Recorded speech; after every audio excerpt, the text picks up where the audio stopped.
உடம்பை காப்பது உணவு, உயிரை காப்பது சுவாசம், மனதை காப்பது சூழல். இது ஒரு அழகான ப்ராவர்பு.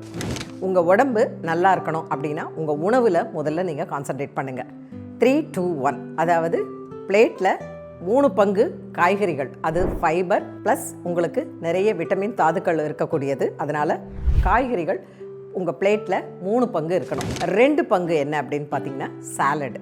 அதாவது பச்சை காய்கறிகளை நீங்கள் எந்த காய்கறிகளில் வேணாலும் உங்களால் எதெல்லாம் சாப்பிட முடியுமோ பச்சையாக அதை நல்லா வாஷ் பண்ணிவிட்டு கட் பண்ணிவிட்டு சாலடாக அது 2 பங்கு. 1 பங்குன்னு சொல்கிறேன் பார்த்தீங்களா, அது மட்டும்தாங்க உங்களுக்கு ரைஸு. அதாவது 1, 2, 3 இந்த போர்ஷனில் நீங்கள் சாப்பாடு எடுத்துக்கணும். இது நம்பர் 1. நம்பர் 2, உங்களுக்கு உடம்புக்கு தேவையான நீர்ச்சத்து அதிகமாக வேணும் அப்படின்னா நீங்கள் இந்த கோடை காலத்தில் 2 முறை குளிக்கணும்.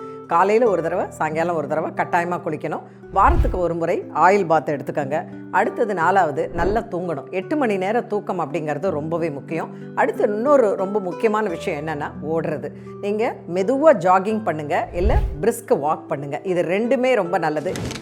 ஒரு 15 வயசுக்குள்ளே இருக்கீங்க அப்படின்னா உங்களுக்கு ஜாகிங் ரொம்பவே நல்லது. மற்றவங்களுக்கு பயிற்சி இருந்தது, நாங்கள் இது வரைக்கும் நாங்கள் ஜாகிங் பண்ணுறோம் அப்படின்னா நீங்கள் தாராளமாக பண்ணலாம். ரொம்ப ஃபாஸ்ட் ஜாகிங் இல்லாமல் ஒரே ரிதமேட்டிக்கான ஜாகிங் பண்ணுங்கள். அடுத்த முக்கியமானது எதுன்னா மூச்சு பயிற்சி. சீத்தலி பிராணாயாமான்னு ஒன்று இருக்குது. அந்த சீத்தலி பிராணாயாமா குயிக்காக உங்களுக்கு நான் சொல்லிக் கொடுக்குறேன். இது உடம்பை நல்லா கூல் பண்ணிக்கும். எப்படின்னா, நாக்கை வெளியில் நீட்டுங்க. நாக்கை நல்லா வெளியில் நீட்டிட்டு நாக்கை குழல் மாதிரி ஆக்கிக்கங்க. அப்படி ஆக்கிக்கங்க. அப்படி குழல் மாதிரி ஆக்கிட்டு நல்லா இன்ஹேல் அண்ட் எக்ஸேல். இப்போ பார்த்தீங்கன்னா